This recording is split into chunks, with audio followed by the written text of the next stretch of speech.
વિદુરજી મહારાજે ધૃતરાષ્ટ્રને સંદેશો આપ્યો છે, મહારાજ હવે આ સંસારને છોડી અને કોઈ તીર્થ ક્ષેત્રમાં જતા રહ્યો. કોઈને કહ્યા વગર ધૃતરાષ્ટ્ર અને ગાંધારી બેઉ ગંગાના કિનારે જઈ અને ભગવાનનું યજન કરે છે. આ બાજુ ભગવાન કૃષ્ણ દ્વારિકા ગયા હતા હસ્તિનાપુરથી, સાથે અર્જુન ગયા છે. 6 મહિનાનો સમય વ્યતીત થઈ ગયો. અર્જુન પાછા આવ્યા નથી ને આ બાજુ ધર્મરાજ યુધિષ્ઠિર પોતાની રાજસભાને ભરીને બેઠા છે. ભીમસેન બેઠા છે, સહદેવ નકુલ બેઠા છે. એમાં ધર્મરાજ કઈક ચિંતિત દેખાય છે. આજ એને કઈક વિચારોના વમળોમાં પોતે ખોવાઈ ગયા છે. વિચારના વમળમાં એ એવા ગૂંચવાયા. ભીમસેને પ્રશ્ન કર્યો કે મોટા ભાઈ, મને એવું લાગે છે કે કઈક તમે ચિંતામાં છો. આજે તમારા ચહેરા ઉપર કઈક દુઃખની રેખાઓ મને દેખાય છે. હા ભીમ, આજ મારા મનને કે શાંતિની અનુભૂતિ થતી નથી. અને બસ આજ એક જ વિચાર આવે છે કે અર્જુન ગયો અને ઘણો સમય વીતી ગયો, હજી અર્જુન આવ્યો નહીં, પણ કોઈ સમાચાર પણ નથી. અર્જુન કેમ નહીં આવ્યો હોય?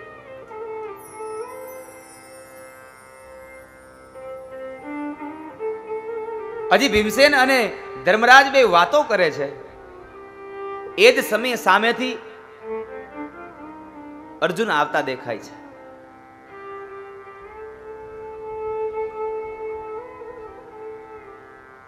અર્જુન સામેથી આવતા દેખાય છે. એકદમ ધર્મરાજ યુધિષ્ઠિર ઉભા થયા, સામે ચાલ્યા છે કે આ અર્જુન આવ્યો.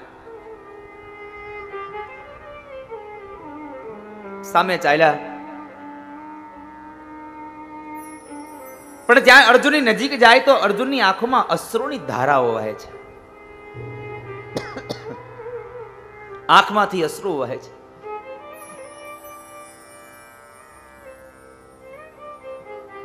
કાં તો જીભ બોલી શકે અને કાં તો આંખો રડી શકે. બસ બેમાંથી એક થઈ શકે.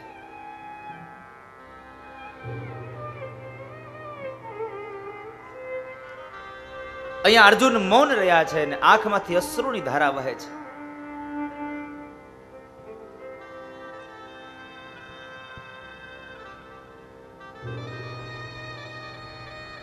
ધર્મરાજ યુધિષ્ઠિર પ્રશ્ન કરે છે કે અર્જુન, તારી આંખમાં અશ્રુ શાના છે?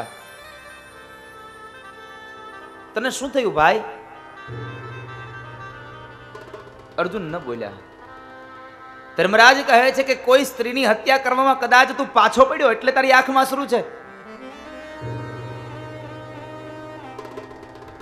કોઈક ભૂખ્યા માણસને તું અનાજ નહીં આપી શક્યો હોય એ વાતનું તને દુઃખ છે? અરે કદાચ આપણા કુળને લાંછન લાગે એવું કોઈ કામ તારાથી થયું એટલે તારી આંખમાં અશ્રુ છે? છતાં પણ અર્જુન કઈ ન બોલ્યા. બસ આંખમાંથી અશ્રુની ધારાઓ માત્ર વહી રહી છે.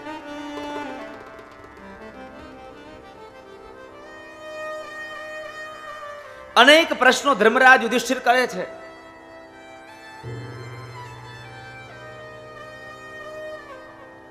એ સમયે અંતિમ એક પ્રશ્ન કર્યો કે હે અર્જુન, જેના વગર તારું જીવન નકામું છે, શું એ કૃષ્ણ વિહોણો થઈને ત્યાંથી આવ્યો એટલે તારી આંખમાં અશ્રુ છે? આ શબ્દને સાંભળી અને અર્જુનના હૃદયમાં ધરબાયેલું રુદન ધર્મરાજ યુધિષ્ઠિરના ખભા ઉપર મસ્તક રાખી અને અર્જુન જોરથી રડ્યા છે. હા મોટા ભાઈ,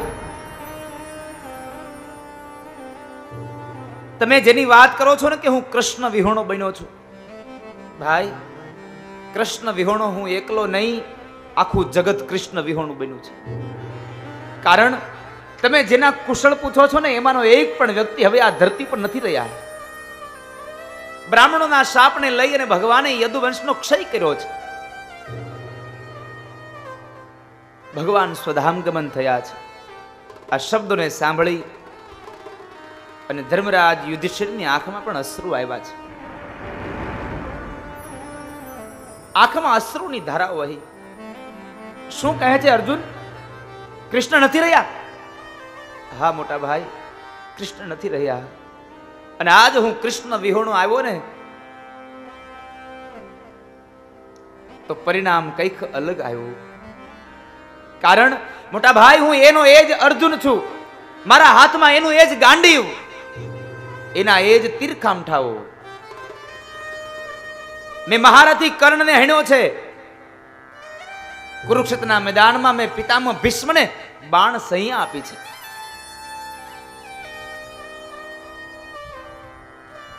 મેં અનેક મહારથીઓના વધ કર્યા છે. મેં કુરુક્ષેત્રના મેદાનના યુદ્ધને જીતવામાં મહત્વનો ફાળો આપ્યો છે.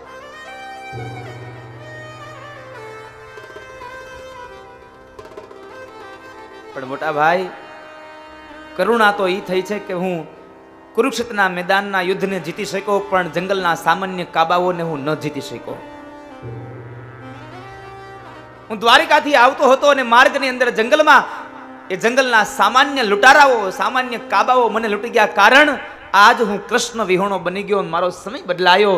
સમય સમય બદવાન હે, નહીં પુરુષ બલવાન. કાબે અર્જુન લૂંટ્યો, વહી ધનુષ વહી બાણ. મોટા ભાઈ, કુરુક્ષેત્રના મેદાનમાં હું જ્યારે લડતો હતો ને, ત્યારે કૃષ્ણ મારી આગળ હતા. અને આજ હું કૃષ્ણ વિહોણો બન્યો ને, તો જંગલના સામાન્ય લૂંટારુઓ પણ મને લૂંટી ગયા. એ મારો સમય બળવાન હતો, હું બળવાન ન હતો. અને આ જગતમાં એટલું યાદ રાખજો કે જગતમાં સૌથી વધારે બળવાન હોય તો માણસનો સમય છે. કોઈ માણસ બળવાન નથી ક્યારે. એ તો ઈશ્વરે મને તમને કંઈક કૃપા કરી હોય અને કંઈક સારો સમય આપ્યો હોય ને, તો સારો સમયનો સદુપયોગ કરી લેજો. તમને કદાચ ભગવાન કોઈક પદવી આપે, કોઈક સારો અધિકારી બનાવે, તો તમારા વડીલોનું, તમારા સ્નેહીજનોનું તમે ધ્યાન રાખજો. પણ તમારી પદવીને લઈને તમે કોઈને ધ્યાનમાં ન રાખતા સાહેબ. તમે સૌનું ધ્યાન રાખજો, કોઈને ધ્યાનમાં ન રાખતા. મોટા ભાઈ, આજ મારો સમય બદલાયો છે. હું કૃષ્ણ વિહોણો બન્યો. ખૂબ દુઃખ થયું ધર્મરાજ યુધિષ્ઠિરને. કૃષ્ણ સ્વધામ ગમ્યા છે, સ્વધામ ગમન થયા. એના શબ્દોને સાંભળી અને દ્રૌપદીએ માથું કૂટ્યું છે, કપાળ દિવાલમાં પછાડ્યું છે કે જો કૃષ્ણ હવે સ્વધામ ગમન થયા તો આ જગતનું શું થશે હવે? કારણ હવે તો સમય ખરાબ આવી રહ્યો છે. ઉઘાડનારા રહ્યા છે, ઢાંકનારા કોઈ રહ્યા નથી બાપ.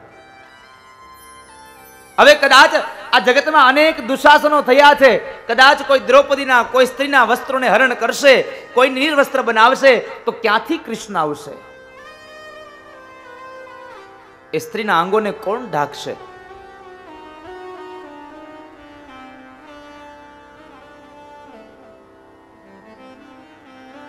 ઉઘાડનારા રહ્યા છે, ઢાંકનારા રહ્યા ગયા છે.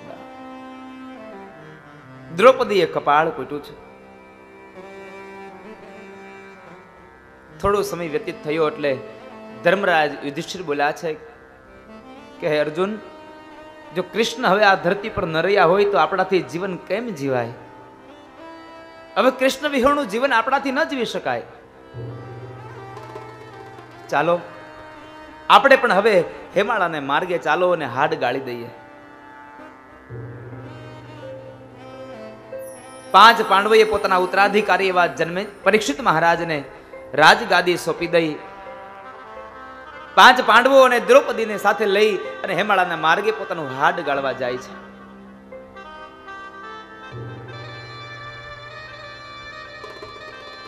કૃષ્ણ વિહોણા બની અને પોતે રાજનો ત્યાગ કરી દીધો.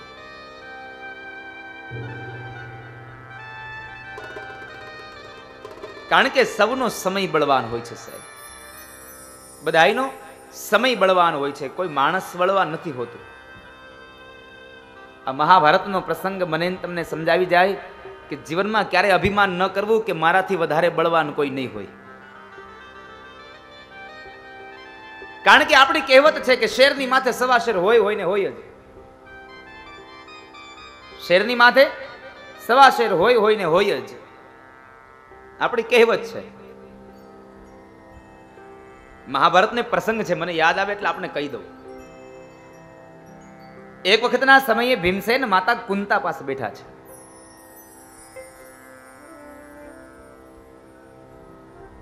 ભીમ બરાબર કુંતા પાસે બેઠા છે ને એમાં બરાબર બળની વાતો નીકળી, કોઈકના તાકાતની વાતો નીકળી. એટલે ભીમ કહે છે માતા કુંતાને, માં તને ખબર છે આ જગતમાં મારા જેવો કોઈ બળવાન બીજો છે જ નહીં હો.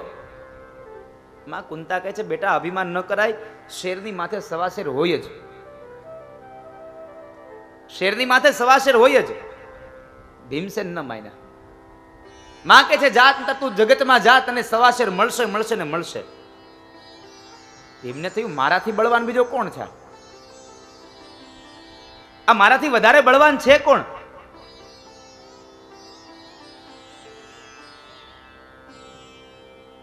એટલે ભીમસેન તો પોતાનાથી બળવાન વ્યક્તિને શોધવા માટે નીકળ્યો. ઘણું ફર્યો. એમાં બરાબર એક વખત માર્ગની અંદર એક મોટો માણસ સૂતો છે. એટલે ભીમસેનને બરાબર હાલવું છે. એટલે ભીમસેને અવાજ કર્યો, એ ભાઈ આ માર્ગમાં શું કામ સૂતો છે, ઘેરે જઈને સુઈ જા ને. પેલો માણસ કઈ ન બોલ્યો. ભીમ કહે છે પણ એલા તને કહું છું ઉભો થા, મારે ચાલવું છે. 2-3 વખત ભીમે કીધું ને એટલે હું તો માણા કહે છે આ બાજુમાં જગ્યા પડી હાલીને વયો જા ને. ભીમ કે તું મને ઓળખશો? પેલો માણસ સૂતો કે તું જે હોય ભાઈ વયો જા ને, માથાકૂટ કરીમાં.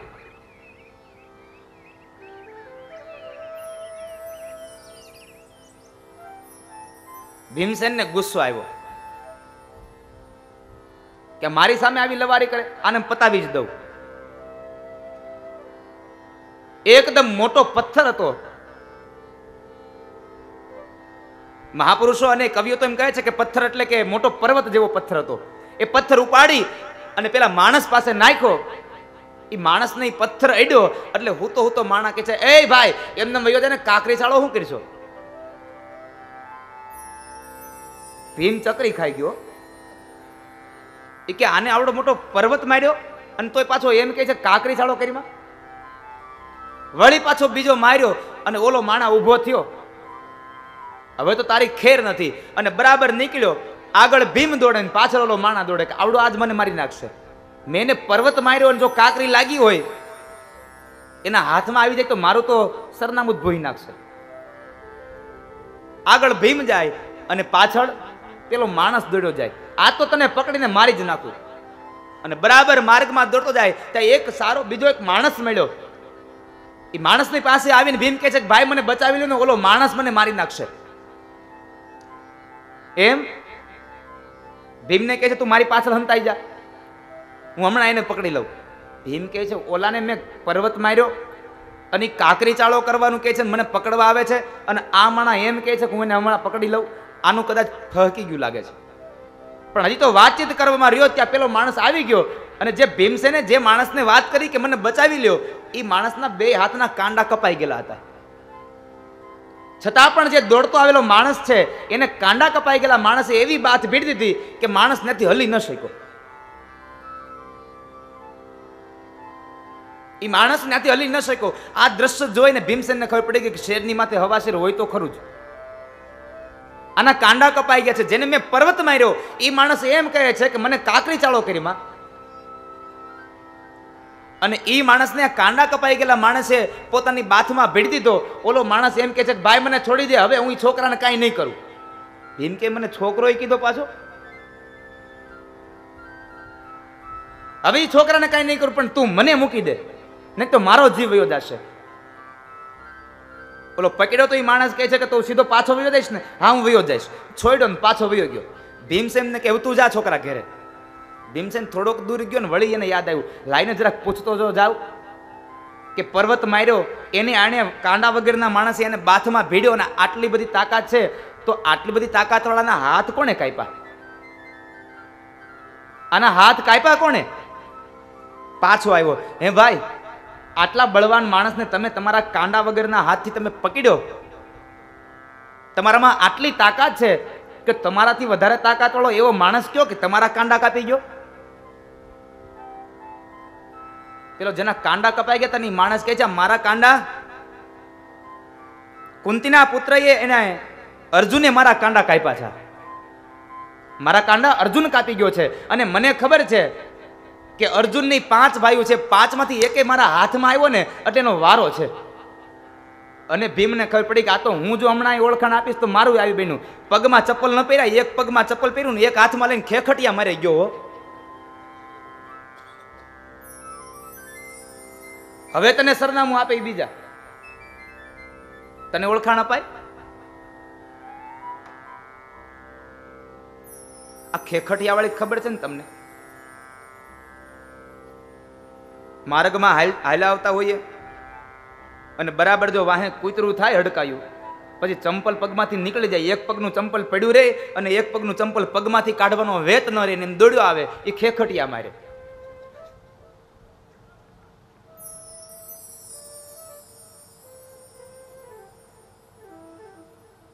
समय समय बलवान है नहीं पुरुष बलवान, काबे अर्जुन लूटियो वही धनुष वही बाण.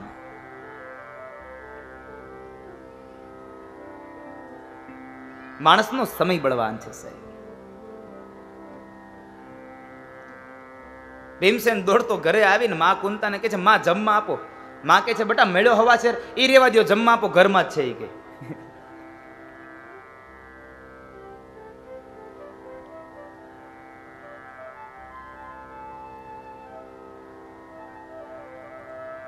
પાંચ પાંડવોએ પોતાના ઉત્તરાધિકારી પરીક્ષિત મહારાજને રાજગાદી સોંપી દઈ હેમાળાના માર્ગે પોતાનું જીવન વ્યતીત કરવા માટે નીકળી ગયા છે, હાડને ગાળવા માટે.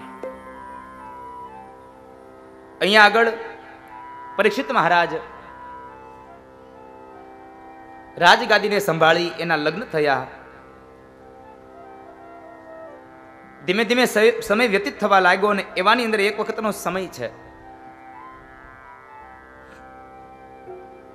કે પરીક્ષિત મહારાજને એમ થયું કે લાવને જરાક જોઈ લઉં, મારા દાદાઓ બધા ગયા છે પણ મારા દાદાઓએ અમારા માટે જે ખજાનો મૂક્યો છે ખજાનામાં શું રાખ્યું છે. દાદાના વખતની એક પટારી ખોલી અને જે પટારીમાં જુએ તો સોનાના મુગટ છે. એમાં એક સરસ મજાનો મુગટ હતો. એ સુવર્ણનો મુગટ લઈ પોતાના માથા ઉપર પહેરી અને એ જ દિવસે પરીક્ષિત મહારાજ મૃગયારણમાં એટલે કે શિકાર કરવા જંગલમાં જાય છે. શિકાર કરવા જંગલમાં ગયા.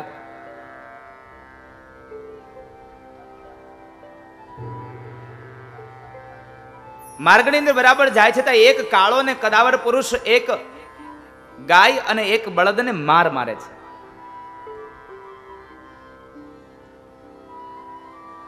ગાય ને બળદને માર મારે છે. પરીક્ષિત કહે છે કે મારા રાજ્યમાં મને પૂછ્યા વગર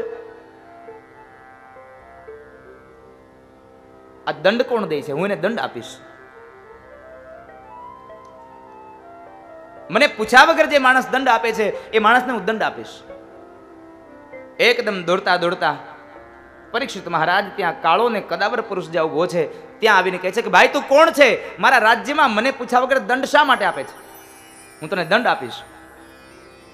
રાજા આવ્યા છે જાણી અને કાળો ને કદાવર પુરુષ પરીક્ષિત મહારાજના ચરણોમાં આવી અને કહે છે કે મહારાજ, હું આપના શરણે આવ્યો છું અને આપ ક્ષત્રિયોનો ધર્મ છે કે શરણે આવેલી વ્યક્તિને શરણાગતિ આપવી. તમારો ધર્મ છે, માટે મને શરણાગતિ આપો.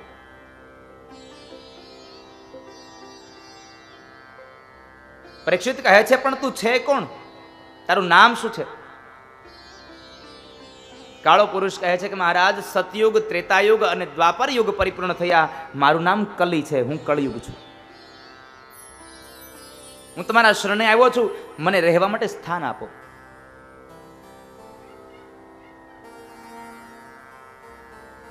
મને રહેવા માટેના સ્થાન આપો.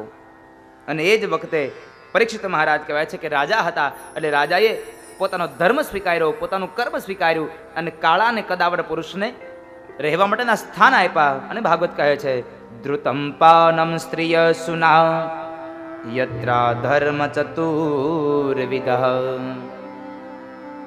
ચાર જગ્યાએ જઈને તારો વાસ થાય કે જે જગ્યાએ જુગાર રમાય છે, જુગાર રમાતો હોય ત્યાં તારો વાસ થાય. પાનમ એટલે કે જ્યાં મદિરા પાન થાય છે ત્યાં તારો વાસ થાય. પરસ્ત્રી સંગ,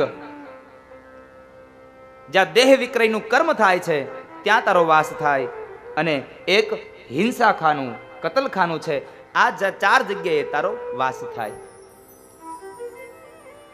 આ ચાર સ્થાન આપ્યા એટલે કળયુગે આ ચાર સ્થાનને સ્વીકારી હાથ જોડી અને પરીક્ષિત મહારાજને પ્રાર્થના કરે છે કે મહારાજ, આ 4 સ્થાન આપ્યા ને, એ 4 સ્થાન તમે મને ખરાબ આપ્યા, પણ એક કામ કરો, કળિયુગનો સમય છે અને કળિયુગના સમયમાં મારો પરિવાર બહુ મોટો હશે, માટે એક સ્થાન હજી આપી દો અને કૃપા કરજો, હવે એક સ્થાન સારું આપજો. ફરી વખત એને યાચના કરી છે. ફરી વખત યાચના કરી કે પુનશ્ચ યાચમાનાય જાત રૂપ મદાત પ્રભુ. મહારાજ, મને હજી એક સ્થાન આપો. અને એ સમયે પરીક્ષિત મહારાજ કહે છે કે જા ભાઈ, તારો વાસ સુવર્ણમાં થાય, અનિતિથી મેળવેલું જે ધન છે એ ધનમાં તારો વાસ થાય. અનિતિથી મેળવેલા ધનમાં સુવર્ણમાં તારો વાસ થાય. એટલા શબ્દોને સાંભળી અને એ જ સમયે કળિયુગ ત્યાંથી ઊભો થઈ અને સીધો પરીક્ષિત મહારાજના મસ્તકમાં રહેલા મુગટમાં બેઠો છે. માથા ઉપર કલી સવાર થયો એટલે મતિ ભ્રમ થઈ, માણસની બુદ્ધિ ભ્રમ થઈ. પરીક્ષિત મહારાજ ત્યાંથી નીકળી અને શમીક ઋષિના આશ્રમમાં આવ્યા છે. આશ્રમની અંદર આવ્યા છે. મહાત્માજી, એ સાધુ પુરુષ તો તપ કરે છે, જપ કરે છે, એને ખબર નથી કોઈ રાજા આવ્યો છે, એટલે એની આગતા સ્વાગતા ન કરી, આવકારો ન આપ્યો. પણ આજ આ પરીક્ષિત રાજાને માથા કલી સવાર થયો એટલે દુર્બુદ્ધિ વાળો બન્યો છે અને વિચાર કરે છે કે આ સાધુડાઓએ મારું સ્વાગત ન કર્યું, હું ક્યાં રાજા અને ક્યાં આ સાધુ, મારું સ્વાગત ન કર્યું.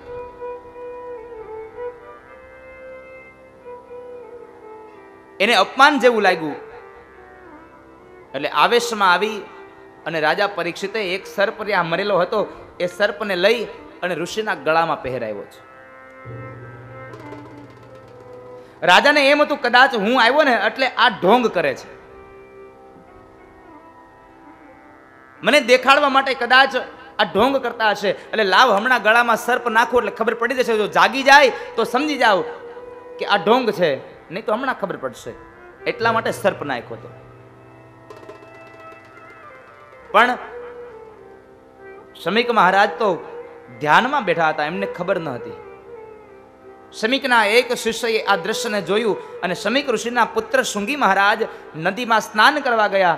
એ જગ્યાએ જઈ અને આ શિષ્ય સમાચાર આપ્યા કે ભાઈ, આપણા આશ્રમમાં કોઈ રાજા આવ્યો છે અને ગુરુદેવે ધ્યાનમાં બેઠા છે, એને આવકાર ન આપ્યો એટલે રાજાને અહંકાર આવ્યું અને રાજાએ આપણા ગુરુદેવના ગળામાં મરેલો સર્પ પહેરાવ્યો છે. મરેલો સર્પ પહેરાવ્યો શબ્દને સાંભળી અને એ જ સમયે શૃંગી મહારાજે પાણીની અંજલિ ભરી ભગવાન સૂર્યને સાક્ષી રાખીને કહે છે કે જેણે મારા પિતાશ્રીના ગળામાં મરેલો સર્પ પહેરાવ્યો એને આજથી 7મે દિવસે તક્ષક નાગ દંશ દઈ અને મૃત્યુ થશે. 7મે દિવસે તક્ષક નાગ દંશ દઈ અને મૃત્યુ થશે.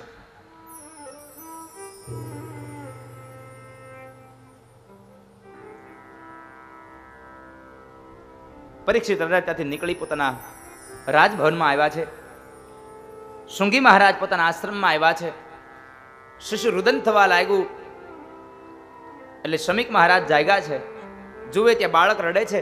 બાળક કેમ રડે છે બેટા તું? શૃંગી કહે છે કે પિતાશ્રી, તમારા ગળામાં મરેલો સર્પ છે.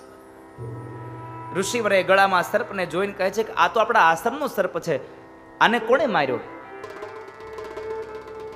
કોઈ દિવસ કોઈને ડંખો પણ નથી, મારા ગળામાં કોણે નાખ્યો? શૃંગી કહે છે કે પિતાશ્રી, જેણે નાખ્યો હોય એણે. મેં શ્રાપ આપી દો છે કે આજથી 7મે દિવસે તક્ષક નાગ દંશ દઈ અને મૃત્યુ થશે. આ બાજુ પરીક્ષિત રાજાએ પોતાના ઘરે આવી, રાજભવનમાં આવી અને માથા ઉપરનો મુગટ નીચે ઉતાર્યો. ફરી પાછી મતિ ભ્રમ થઈ કે મારાથી ન થવાનું કૃત્ય થઈ ગયું. એ સોનામાં સુવર્ણમાં શું કામ કળિયુગ બેઠો? એ સોનાનો મુગટ જરાસંઘનો હતો. ભીમસેને જરાસંઘનો વધ કરી અને એનો રાજ મુગટ લઈ લીધો હતો અને એ મુગટની અંદર કળિયુગ રહ્યો, કારણ કે અનિતિનું મેળવેલું જરાસંઘ પાસે બધું દ્રવ્ય, જરાસંઘનું બધું જ દ્રવ્ય અનિતિનું હતું. એટલા માટે એમાં કળિયુગ અસવાર થયો અને પરીક્ષિતની મતિ ભ્રમ થઈ.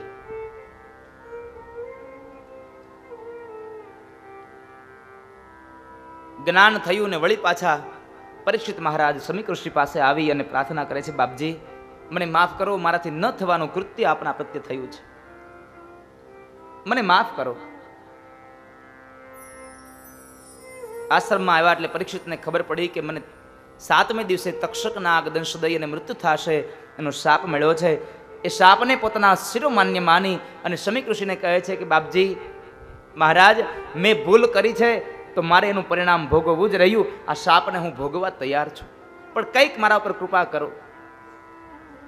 અને એ વખતે શમીક ઋષિ કહે છે કે હે રાજા, તારે જો કૃપા પાત્ર બનવું હોય તો એક કામ કર, તીર્થ ક્ષેત્રમાં જઈ અને શ્રીમદ ભાગવતની કથાને સાંભળો, ભાગવતની ગાથાને તમે સાંભળી લો. પરીક્ષિત મહારાજ ત્યાંથી વંદન કરી અને નીકળ્યા છે. પોતાના ઘરે આવી પોતાના ઉત્તરાધિકારી પોતાના દીકરાઓને જન્મેન્જય આદિ રાજાઓને રાજગાદી સોંપી દઈ અને તેઓ ગંગાના કિનારે આવી અનશન વ્રત લઈ અને ભાગવતને સાંભળવા માટે તૈયાર થયા છે. પણ શાસ્ત્ર કહે છે કે એને ભાગવત સંભળાવવા માટે કોઈ ગુરુ બનવા માટે તૈયાર નથી.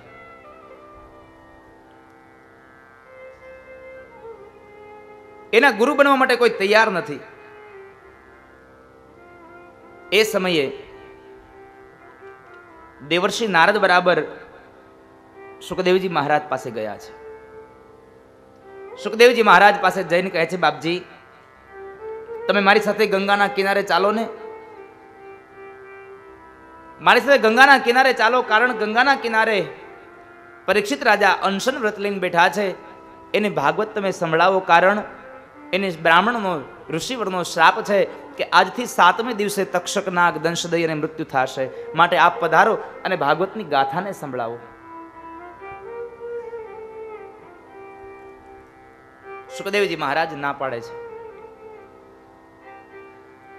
કે નારદ, હું ત્યાં નહીં આવું. મેં નહોતું કહ્યું કે તું પાપ કરજે, હું ત્યાં નહીં આવું.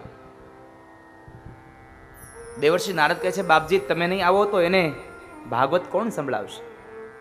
અરે જેને સંભળાવો હોય તે સંભળાવે, હું નહીં આવું. દેવર્ષિ નારદે ખૂબ પ્રાર્થના કરી છે, ખૂબ વિનંતી કરી, પણ સુખદેવજી ન માન્યા. અને એ સમયે એક પ્રશ્ન સુખદેવજી મહારાજને દેવર્ષિ નારદે કર્યો છે કે બાપજી મારે આપણે એક પ્રશ્ન પૂછવો છે, આપ મને એક પ્રશ્નનો જવાબ આપો. કે કોઈક આંધળો માણસ, કોઈક અંધ માણસ માર્ગમાં ચાલ્યો આવે છે, માર્ગની અંદર એક કૂવો છે અને કૂવાના કાંઠે બરાબર એક માણસ દેખતો બેઠો છે. કદાચ પેલો માણસ અંધ આવે છે, એ કૂવામાં પડી જાય તો એનું પાપ પેલા દેખતા માણસને લાગે ખરું? સુખદેવજી કહે છે કે હા નારદ, દેખતા માણસે પેલા અંધ માણસને રોકવો જોઈએ કે અહીંયા કૂવો છે ભાઈ, પણ ન રોક્યો. અને જો ન રોકે તો દેખતા માણસને એના મૃત્યુનું પાપ લાગે છે. બાપજી મારે આપણે એ જ કહેવું છે કે પરીક્ષિત અંધ છે અને આપ તો દિવ્ય દ્રષ્ટિવાળા છો, માટે મારી સાથે ગંગાના કિનારે પધારો અને પરીક્ષિત રાજાને આપ શ્રીમદ ભાગવત જ્ઞાન યજ્ઞની કથાને બતાવો. આપ શ્રીમદ ભાગવતની જ્ઞાન યજ્ઞની કથાને સંભળાવો. સુખદેવજી મહારાજને સાથે લઈ અને એ જ સમયે દેવર્ષિ નારદ ગંગાના કિનારે આવ્યા છે. અને ગંગાના કિનારે આવ્યા છે અને ત્યાં આવ્યા એટલે એ જ સમયે પરીક્ષિત રાજાએ સુખદેવજી મહારાજના ચરણને ગંગાજળથી પખાડ્યા છે, ચરણામૃત લીધું અને સુખદેવજી મહારાજે પોતાનો વરદ હાથ પરીક્ષિતના મસ્તક ઉપર રાખ્યો છે. કારણ જ્યાં સુધી સારા ગુરુ ન મળે ત્યાં સુધી મને તમને આ ભવપાર ન થાય. ગુરુ બિન ભવ નિધિ તરઈ ન કોઈ, ગુરુ બિન ભવ નિધિ તરઈ ન કોઈ, જો બિરંચી શંકર સમ હોઈ, જો બિરંચી શંકર સમ હોઈ, ગુરુ બિન ભવનિધિ તરઈ ન કોઈ. સદગુરુ નહીં મળે ત્યાં સુધી મને તમને આ ભવપાર નહીં થઈ શકાય. એક સારા ગુરુની શોધ કરજો બા. ગુરુ બિન ભવ નિધિ તરઈ ન કોઈ. મને પ્યારું લાગે હો, પ્યારું લાગે ગુરુજીનું નામ. તન મન ધન ગુરુના ચરણોમાં, મારું તન મન ધન ગુરુના ચરણોમાં. ગુરુના ગુણનો પાર ન પામું, ધ્યાન ધરું ત્યાં સન્મુખ આવું. દીનજનોનો નાથ છે, સેવકનો પ્રતિપાળ છે, તું તો મારા ચિતડાનો ચોર. તન મન ધન ગુરુના ચરણોમાં, ગુરુદેવ ગુરુદેવ. સુખદેવજી મહારાજ પધાર્યા અને વરદ હાથ પરીક્ષિતના મસ્તક ઉપર રાખ્યો છે.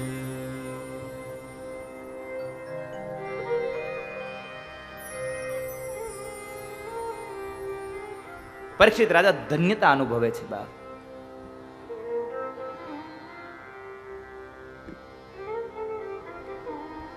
કોઈ સદગુરુનો હાથ જો માથા ઉપર પડી જાય ને તો આપણું ભાગ્ય સેવાઈ જાય.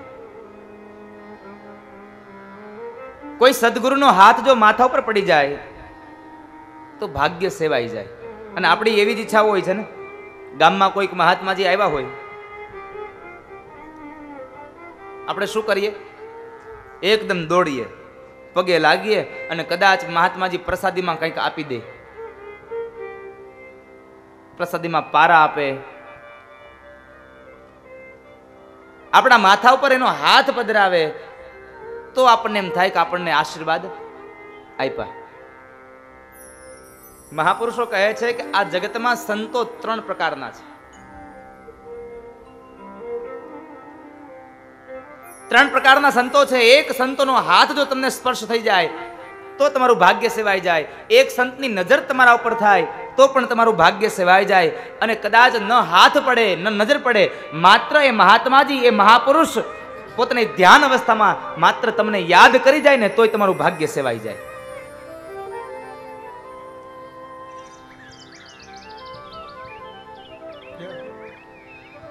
તોય તમારું ભાગ્ય સેવાઈ જાય. સુખદેવજી મહારાજ આવ્યા. ધન ગુરુદેવા મારા, ધન ગુરુદાતા ને, એ ગુરુજી એ શબ્દ સુણાવ્યો. એ ગુરુજીનો મહિમા હું તો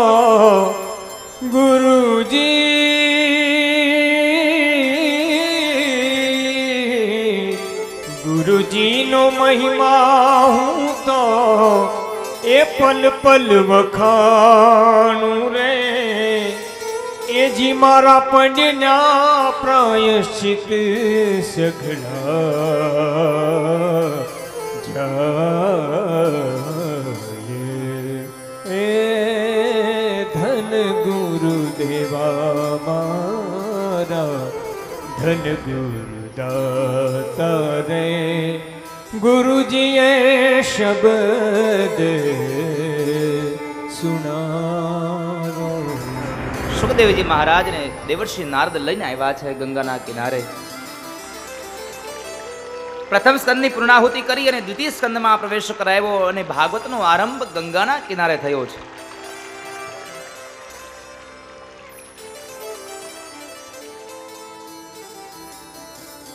અઢાર 1000 શ્લોક,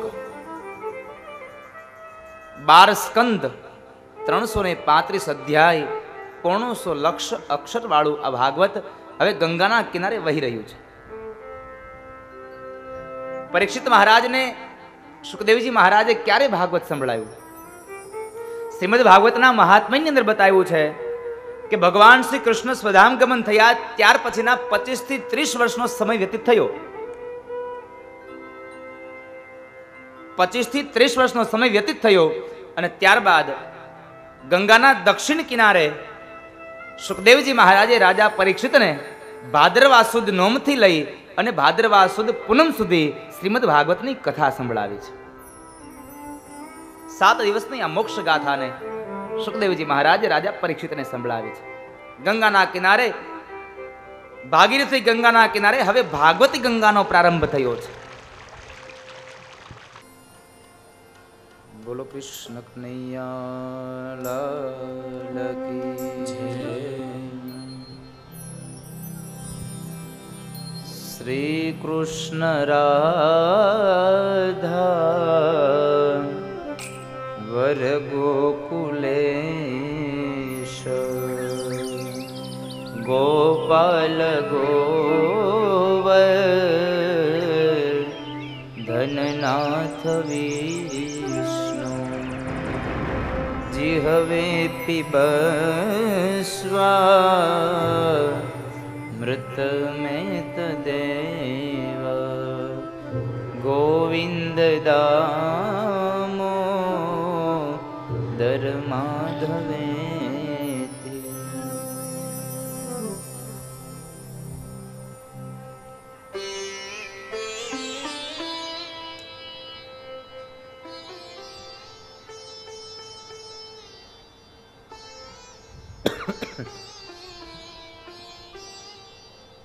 આવો ફરી પાછા ભગવત ચર્ચામાં પ્રવેશ કરીએ. પ્રથમ સ્કંદને પૂર્ણાહુતિ કરી અને દ્વિતીય સ્કંદની શરૂઆતમાં શ્રીમદ ભાગવતનો આરંભ થયો.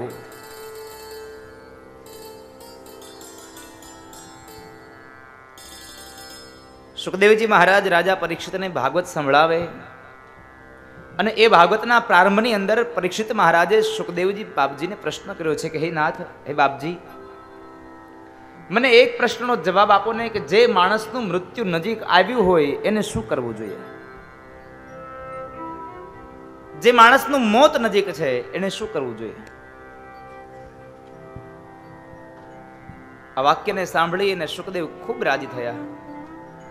રાજા, તારો પ્રશ્ન બહુ શ્રેષ્ઠ છે.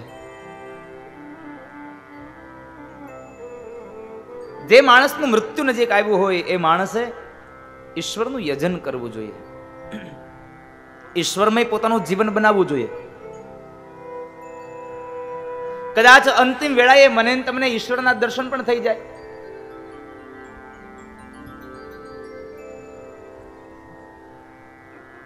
કુરુક્ષેત્રના મેદાનમાં ભીષ્મ પિતામહને જેમ દર્શન થયા હતા એમ કદાચ આપણને પણ નસીબમાં હોય તો મળી જાય, પણ ભાગ્યમાં હોય તો મળે. હો, ભાગ્ય વગર ન મળે. સકલ પદાર્થ હે જગ માહી, ભાગ્ય વિના નર પાવત નાહી. ગોસ્વામી તુલસીદાસજી મહારાજ રામચરિત માનસમાં કહે છે કે આ જગતમાં બહુ સારા પદાર્થો છે પણ ભાગ્યમાં હોય તો મળે. ભાગ્ય વગર મને તમને કશું પ્રાપ્ત ન થાય. સકલ પદાર્થ હે જગ માહી, ભાગ્ય વિના નર પાવત નાહી.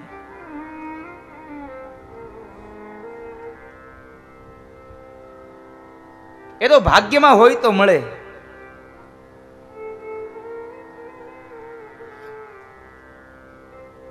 કોઈ પણ માણસ કોઈ પણ વસ્તુની પ્રાપ્તિ માટે ગમે તેટલો દોડે, ગમે તેટલો દોડે, પણ કદાચ નસીબમાં ન હોય તો ન જ મળે.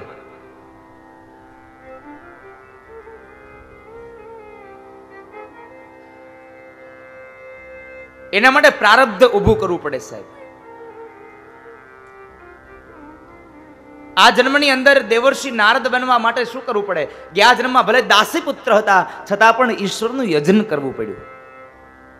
ઈશ્વરના યજનને લઈને બીજો જન્મ દેવર્ષિ નારદનો થયો. બ્રહ્માના પુત્ર તરીકે એને જન્મની પ્રાપ્તિ થઈ. પણ કંઈક કરેલું હોય તો કંઈક મને તમને પ્રાપ્ત થાય, કર્યા વગર ન મળે.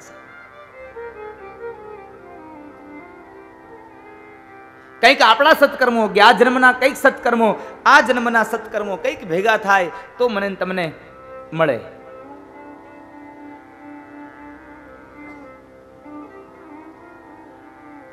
આપણને તો મળે છે, પણ આપણા દીકરા દીકરાઓને આપણે પેઢીઓ નહીં મળે છે. કારણ કે એટલે તો આપણે કહીએ છીએ બધાના પૂન આડા આવ્યા. કાંઈક થતું હોય એમાં આપણું અહિત થવાનું હોય અને એમાંથી આપણે નીકળી જઈએ એટલે શું કહીએ, આ તો ગૌઢાના પૂન હતા ને એટલે અમે બચી ગયા. બાકી નહીં તો આમાં બચીએ ન બચીએ. આ તો અમારા ગવઢિયાના પુણ્ય હતા એટલે અમે બચી ગયા.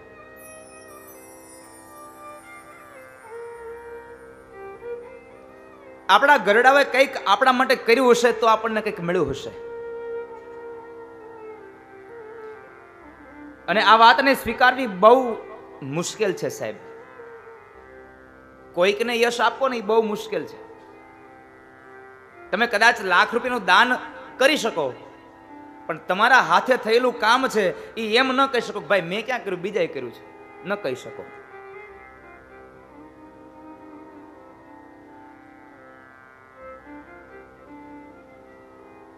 યશ આપવો એ બહુ અઘરી વાત છે. આ 3 દિવસની કથામાં હું હંમેશા મારી કથાઓને વર્ણવીને મારા ઉતારે જતો હોઉં. બે ભાઈઓ મને મળવા આવતા હોય, ચેતનભાઈ, મનીષભાઈ, બે મને દરરોજ રાત્રે મળવા આવે. એટલે વાતો થતી હોય ત્યારે એક જ વાત કહેતા હોય છે કે દાદા અમારી કોઈ તાકાત નથી કે અમે આ કથા કરી શકીએ. સહજતાથી સ્વીકારી લે છે અમારી કોઈ તાકાત નથી કે અમે આ કરી શકીએ. આ તો અમારા ગૌઢાના પુણ્ય છે ને એટલે અમારા હાથે કરાવરાયું છે સાહેબ. આ સહજતાથી સ્વીકારાઈ ગયું છે. આ સ્વીકારવું બહુ દુર્લભ છે. તમારા કંઈક વડીલોએ સત્કર્મ કર્યા હશે. અને હું પણ મારી ભાગવતની વ્યાસપીઠથી કહેતો રહું છું કે મને 16 વર્ષની ઉંમરે જો ભાગવત મળ્યું હોય તો 16 વર્ષમાં મેં કોઈ સત્કર્મ ન કર્યા હોય. આજ 32 વર્ષની ઉંમરમાં મારી આ 67મી કથા વંચાઈ રહી છે. મેં કોઈ સત્કર્મ ન કર્યા હોય. કાં તો મારા ગયા જન્મનું કોઈક ભાથું બાકી રહ્યું છે અને કાં તો મારા ગવઢિયાએ કંઈક પુણ્ય કર્યા હશે, કોઈકની આતડીઓને ઠારી હશે. એટલા માટે હું આજ વ્યાસપીઠ ઉપર બિરાજમાન થયો છું.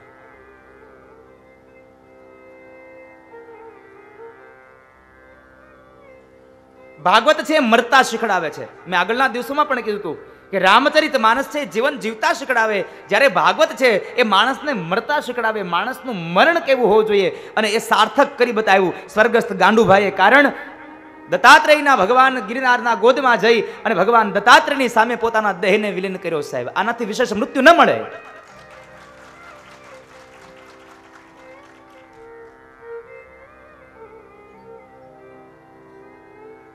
કદાચ ઘરમાં મૃત્યુ મળે, હોસ્પિટલમાં મૃત્યુ મળે, કદાચ મંદિરના પગથિયા મૃત્યુ મળે,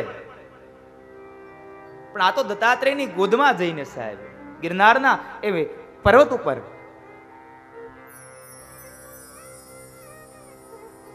કદાચ એને જ મને તમને આ સાર્થક કરવા બતાવ્યો છે કે મેં ભગવાનનો આશ્રય લીધો.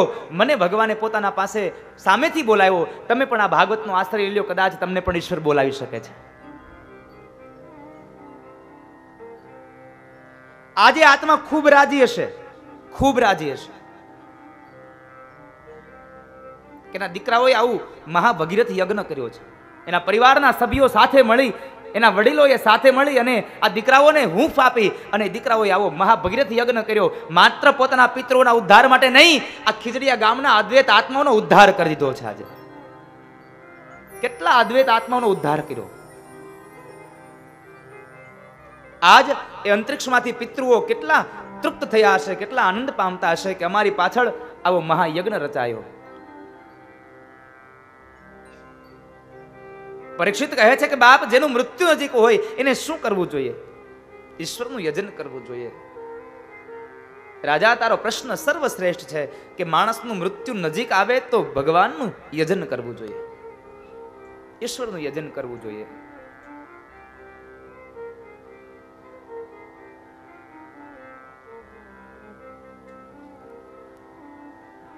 જેટલા પણ ઋષિમુનિઓ બેઠા હતા, જેટલા સંપ્રદાયમાં જેટલા શ્રોતાઓ બેઠા હતા, એમાંથી એક વ્યક્તિ ઉભા થઈને પ્રશ્ન કરે છે કે બાપજી, પરીક્ષિતને તો ખબર છે કે 7મે દિવસે એનું મૃત્યુ છે, પણ જેને ખબર નથી એને શું કરવું જોઈએ? પરીક્ષિતને તો શ્રાપ મળ્યો છે કે આજથી 7મે દિવસે તક્ષક નાગ દંશ દઈને મૃત્યુ થશે.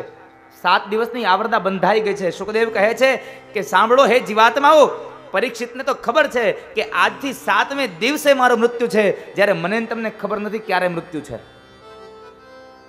આજ બપોરનું જમવાનું આપણા ભાગ્યમાં છે કે નહીં પંકજભાઈ, ક્યાં ખબર બેટા? કદાચ અહીંથી માર્ગમાંથી જતા હોઈએ તો માર્ગમાં પડી જવાય ને. क्या भरोसा है इस जिंदगी का, साथ देती नहीं किसी का. આ કોઈનો સાથ નહીં આપે. ક્યારે આ દેહ પડી જશે એની ખબર નથી.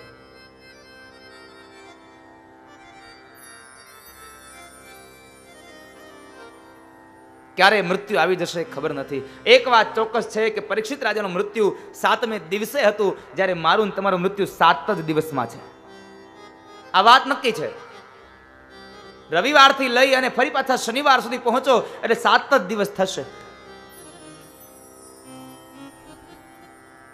અને પેલાના સમયમાં ગુજરાતી પ્રાથમિક શાળામાં ગુજરાતીની ચોપડીમાં એક કવિતા આવતી કે રવિ પછી તો સોમ છે, ત્રીજો મંગળવાર, ચોથો બુધ, ગુરુ 5મો, છઠ્ઠો શુક્રવાર, શનિવાર તે 7મો, છેલ્લો વાર ગણાય. આમ કરીને અઠવાડિયું 7 વારનું થાય. મારું ને તમારું મૃત્યુ 7 જ દિવસમાં છે, પણ ક્યારે છે ખબર નથી. પરીક્ષિતને માત્ર એક ખબર હતી કે મારું મૃત્યુ 7મે દિવસે છે. મને ને તમને ખબર નથી. આમાંથી કોને ખબર છે કે આજ બપોર પછીનું સત્ર તમે સાંભળવા આવી શકશો એમ? ન જાણ્યો જાનકી નાથે કાલ સવારે શું થવાનું. મર્યાદા પુરુષોત્તમ રામને પણ એમ કહેવાય છે કે એને પણ નહોતી ખબર કે મારે કાલ અયોધ્યાની રાજગાદી નહીં, મારે જંગલની રાજગાદી સંભાળવી પડશે. તો હું તમે તો એક કાળા માથાના મનુષ્ય છીએ.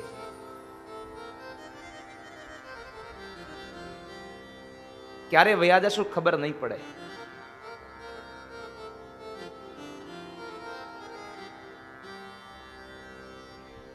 માટે કંઈક કરી લેજો સાહેબ. આ જીવ ક્યારે છોડી દેશે ને, આ હંસલો ક્યારે વયો જશે ને કઈ નક્કી નથી.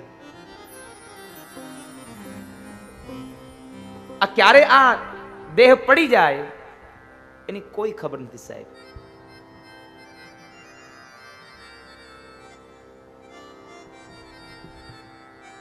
મારા ને તમારા ભાગ્યમાં ક્યારે શું હશે એની કોઈને ખબર નથી સાહેબ.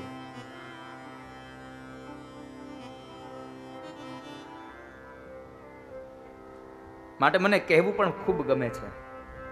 આ બધાએ કદાચ આ મારા બધા જ કીર્તનોથી પરિચિત હશો. કે મુંજિયાસરની કથા આવતી ત્યારે કદાચ હું અહીંયા આવ્યો તો એટલે મને સમાચાર મળ્યા હતા કે આ બધા લોકો ટેલિવિઝનના માધ્યમ દ્વારા આપ બધા અહીંયા કથાને નિહાળી રહ્યા હતા.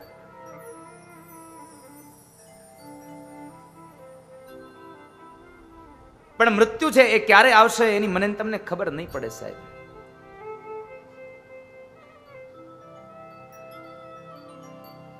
ક્યારે આ જીવ છોડી અને આ શરીરને છોડીને પ્રાણ નીકળી જશે એની ખબર નહીં પડે સાહેબ.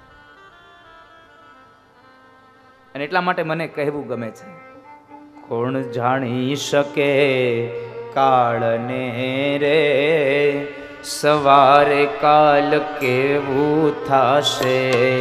કોણ જાણી શકે કાળને રે, સવારે કાલ કેવું થાશે. કોણ જાણી શકે કાળને રે, સવારે કાલ કેવું થાશે. કોણ જાણી શકે કાળને રે, સવારે કાલ કેવું થાશે. આ કાયામાંથી હંસલો રે, ઓ ચિંતાનો ઉડી જશે. કાયામાંથી હંસલો રે, ઓ ચિંતાનો ઉડી જશે. આ કાયામાંથી હંસલો રે, ઓ ચિંતાનો ચાલ્યો જાશે. કાયામાંથી હંસલો રે, ઓ ચિંતાનો ચાલ્યો જશે. કોણ જાણી શકે કાળને રે, સવારે કાલ કેવું થાશે. જાણી શકે કાળને રે, સવારે કાલ કેવું થશે.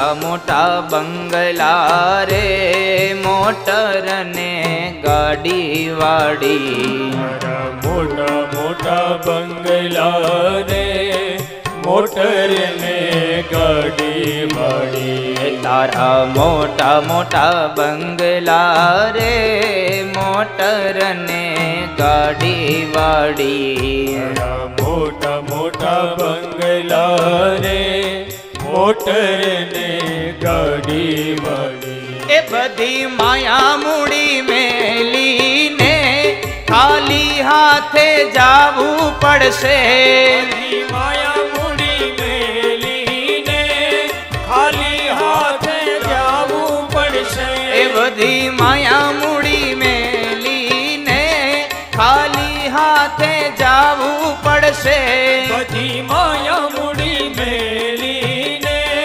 ખાલી હાથે જાવું પડશે આ કાયામાંથી હંસલો રે ઓ ચિંતાનો ઉડી જાશે આ કાયામાંથી હંસલો રે ઓ ચિંતાનો ઉડી જાશે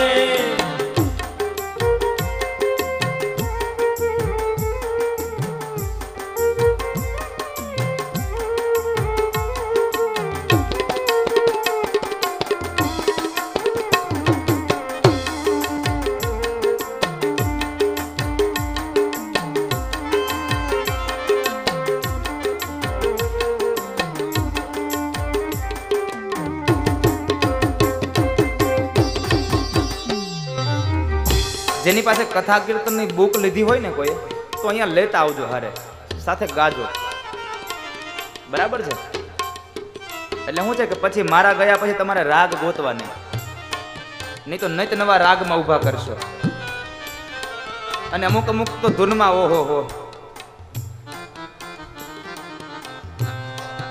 એટલું પોસ્ટમોર્ટમ કરે વાત જવા દે અહીંથી ગવરાવીને ગયો હો ને એકાદ વર્ષ પછી પાછો આવું ને ત્યાં ધૂન તો મને સાચા શબ્દ તો મળે જ નહીં એમાં ઘરનું એટલું નાખી દે ની વાત જવા દે આ પદ કથા કીર્તનની બુકમાં 29મા પેજ ઉપર આપ્યું છે આ કાયામાંથી હંસલો ઓચિંતાનો ચાલ્યો જશે આમાંથી કોને કોને ખબર છે કે આપણો હંસલો જવાનો જ નથી હાથ ઊંચો કરો કોને કોને ખબર છે કે એક દી વયું જવાનો છે હાથ અધર કરો ડાબો હાથ કરો ડાબો હાથ ડાબા જમણામાં ખબર પડે ને હું તમારી સામે બેઠો ને તમારા આ બાજુનો હાથ આવશે બધાય કરો ને કઈ વાંધો નહીં આવે કથામાં બેઠા છો તો એ કે ના રે ના તમે કીધા કરો એ કે આ ડાબો હાથ અધર રાખો તમારા માટે એક વખત જવાનું એના માટે બરાબર છે ને આ હાથ અધર રાખજો હવે જવાનું છે ને એનું ભાથું બાંધવા માટે જમણો હાથ ઊંચો કરો બે ભેગા કર્યા ને હે एक बार सब लोग भाव से तालियों के साथ गाइए जय हो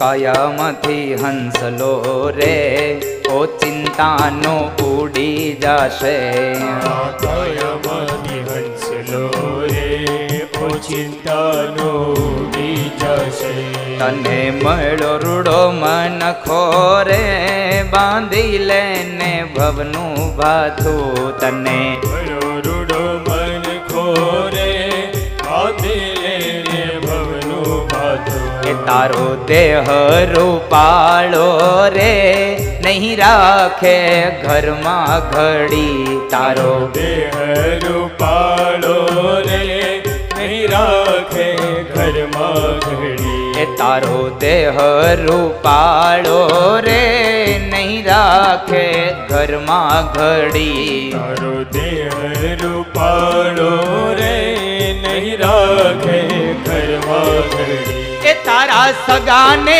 સંબંધી રે થોડા દી દીમાં ભૂલી જાશે તારા સગાને સંબંધી રે થોડા દીમાં ભૂલી જશે એ તારા સગાને સંબંધી રે થોડા દીમાં ભૂલી જાશે તારા સગાને સંબંધી રે થોડા દીમાં ભૂલી જશે એ કોણ જાણી શકે કાળને રે સવારે કાલ કેવું થશે કોણ જાણી શકે કાળને રે સવારે કાલ કેવું થશે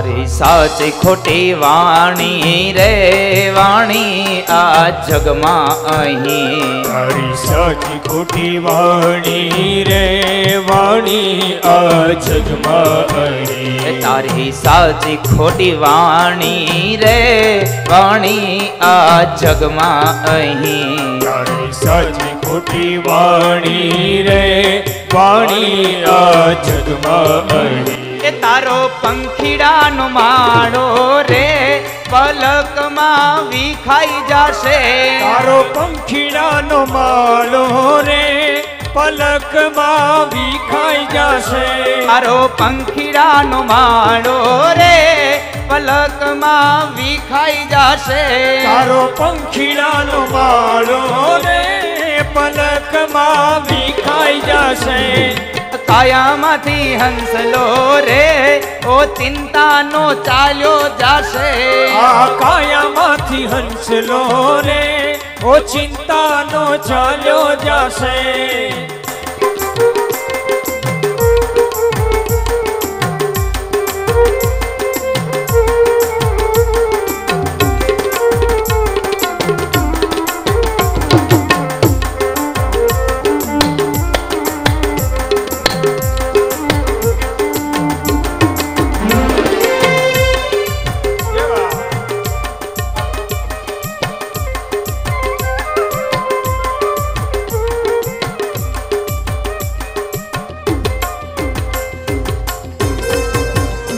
તને મળ્યો રૂડો મન ખોરે બાંધી લેને ભવનું ભાથું મળ્યો રૂડો મન ખોરે બાંધી લેને ભવનું ભાથું તને મળ્યો રૂડો મન ખોરે બાંધી લેને ભવનું ભાથું મળ્યો રૂડો મન ખોરે બાંધી લેને ભવનું ભાથું એ થાને કૃષ્ણ ભક્ત સાચો રે ફેરો તારો સફળ થાશે થાને કૃષ્ણ ભક્ત સાચો રે ફેરો તારો સફળ થશે થાને રામ ભક્ત સાચો રે ફેરો તારો સફળ થાશે થાને રામ ભક્ત સાચો રે ફેરો તારો સફળ થશે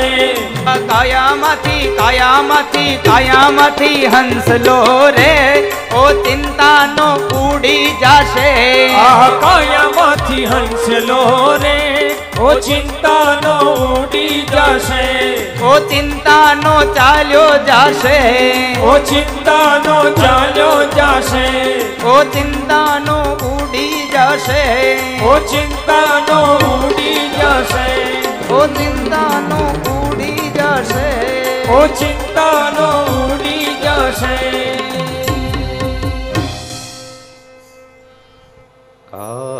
કાયામાંથી હંસલો રે ઓ ચિંતાનો ચાલ્યો જશે આ કાયામાંથી હંસલો રે ઓ ચિંતાનો ચાલ્યો જશે